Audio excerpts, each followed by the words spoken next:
Thank you, President Stephen Veazey, President Becky Savage, Mayor Dan Rymall, Mr. Matthew Macaulay, fellow peace workers, ladies and gentlemen. It is my honor, pleasure, and privilege to stand here as former mayor of Hiroshima on behalf of the Hibakusha, or A-bomb survivors, the citizens of Hiroshima, as well as more than 5,000 cities and mayors that belong to the organization Mayors for Peace. It has been a tremendous honor for me to be able to work with them and for them since my youth, but especially as mayor of Hiroshima for 12 years. Thank you very much for recognizing their efforts in the form of the 2012 Community of Christ International Peace Award toward creating a nuclear weapons-free world. I would also like to thank you not only for this recognition, but for the peace and justice work you have been doing for many, many years.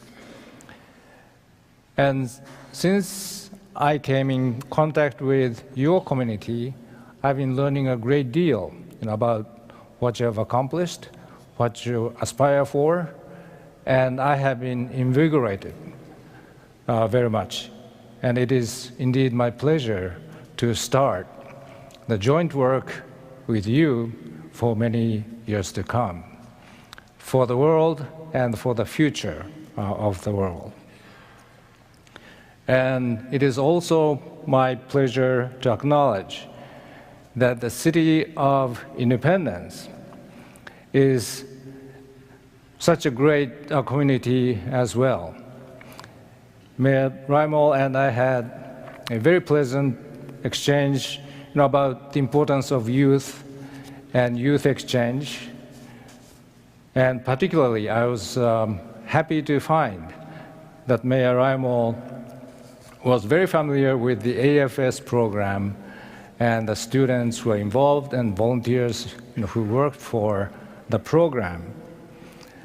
I believe that alone shows that independence indeed is in the heart of the United States and perhaps in the heart of the world.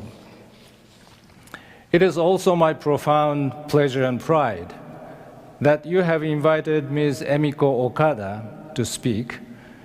She is one of the Hibakusha, representing all the Hibakusha on this occasion. You will not believe her age when you meet her personally, but the average age of all Hibakusha is now over 78. And may I remind you, and especially the young people present here tonight, of the fact that you are the last generation that can listen to the Hibakusha's stories firsthand. It carries with it a special responsibility about which I hope you'll give some thought while I talk tonight.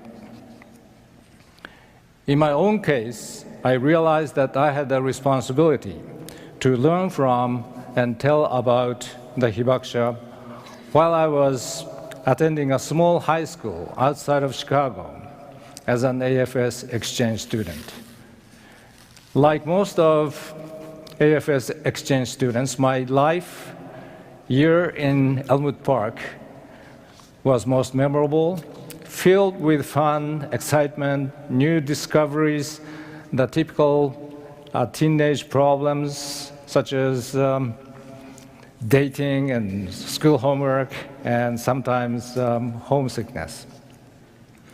But I would like to tell you one unforgettable episode that occurred in my American history class. Actually, I was shocked to learn that the atomic bombings of Hiroshima and Nagasaki were described not only as a natural and inevitable outcome of Japan's attack on Pearl Harbor, but also as a necessary and just act that saved millions of lives by hastening the end of war, and one that rectified the sense of justice in the world. I felt that my classmates, who by that time were great friends of mine, should know the tragic fate and suffering of the people who experienced these bombings. I also wanted to point out that the atomic bombings were inhumane because of the sufferings that these people had to go through. As the lone voice in my class, with even the teacher on their side, with only fragments of knowledge and poor English on my side, I simply could not describe the facts adequately, nor change their view of the atomic bombings. Since then, I have spent much time thinking about it and studying relevant matters, and eventually I came to interpret the whole matter as homework assigned to me by AFS, which I needed to submit someday. One might say that working on the homework eventually led me to become the mayor of Hiroshima.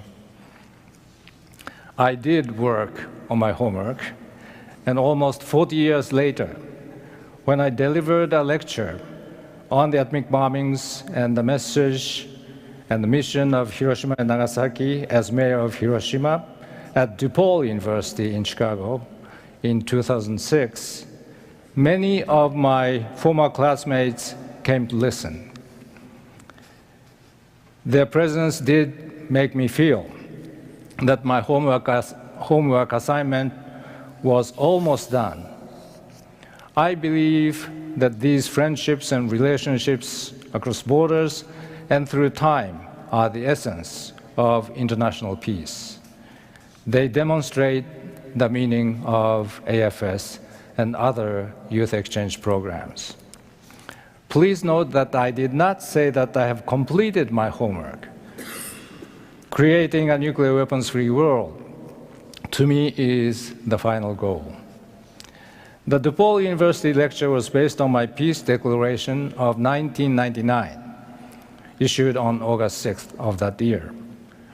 To share with you what the Hibakusha have accomplished over many decades, let me quote the three important footsteps they have left for us.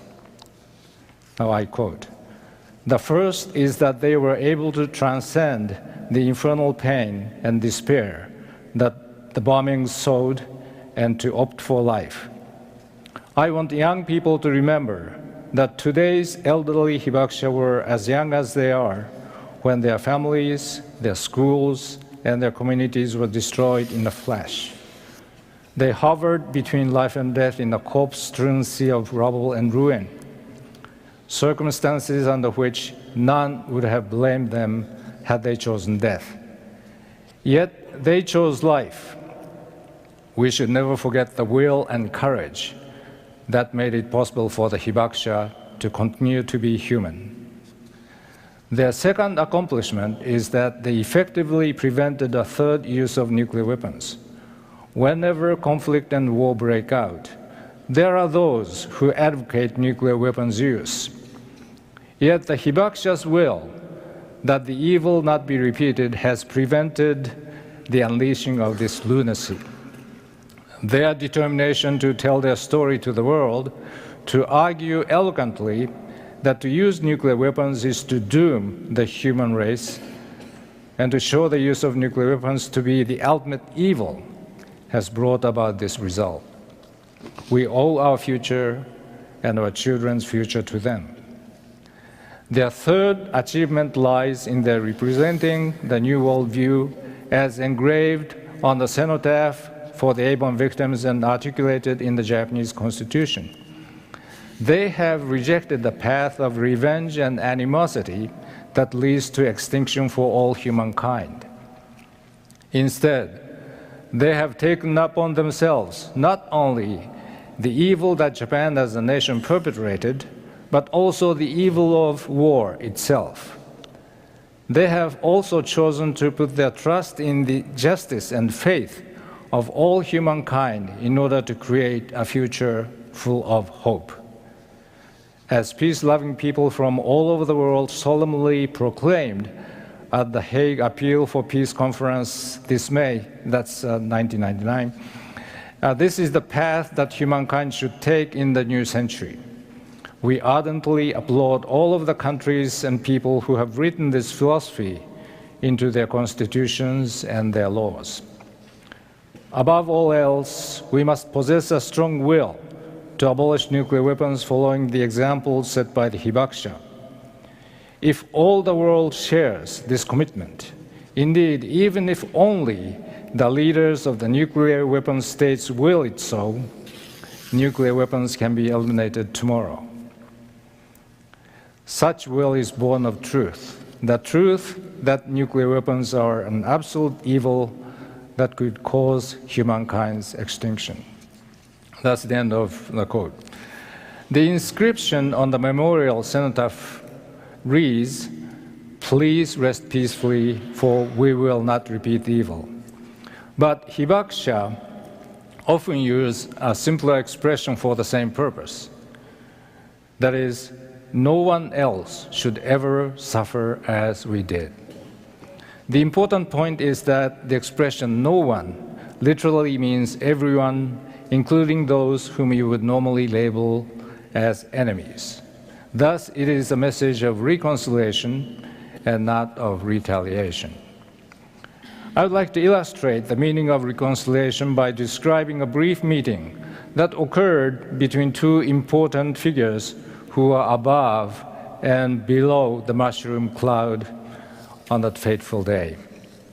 I'm referring to an encounter between Mr. Akihiro Takahashi and Colonel Paul Tibbets in 1980 that took place in Washington, D.C. Mr. Takahashi had served for many years as the director of the Hiroshima Peace Memorial Museum and was a lifelong advocate of reconciliation and nuclear weapons-free world. He died last year.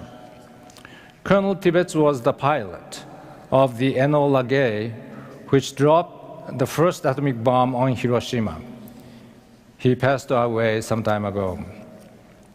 Mr. Tibbets asked Mr. Takahashi if his bent right arm, burnt hands, and scarred face were caused by the A-bomb, and Mr. Takahashi said yes. As they spoke, they shook hands, and Mr. Tibbets did not let go of Mr. Takahashi's hand while they talked. Mr. Takahashi explained that he used to hate the Japanese leaders who started the war, President Truman and all the American leaders who ordered Tibbets to drop the bomb. But, he continued, I realized that hatred will not erase hatred. Hatred will not create peace. I came to the conclusion that I must and we must all go beyond hatred, even if it is difficult to do so. Then he continued, now we, Hibakusha, have been sending the spirit of Hiroshima, our heart, to the rest of the world, so that no one in any country, under whatever situation, would suffer from nuclear weapons as we did. Mr. Tibbets said, I understand, then continued, it was war.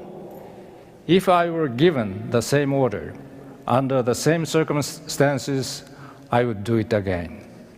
That is war. In the end, both agreed that they should make efforts to prevent wars in the future. I was there as the interpreter and was shocked to hear Mr. Tibbets' words, I would do it again.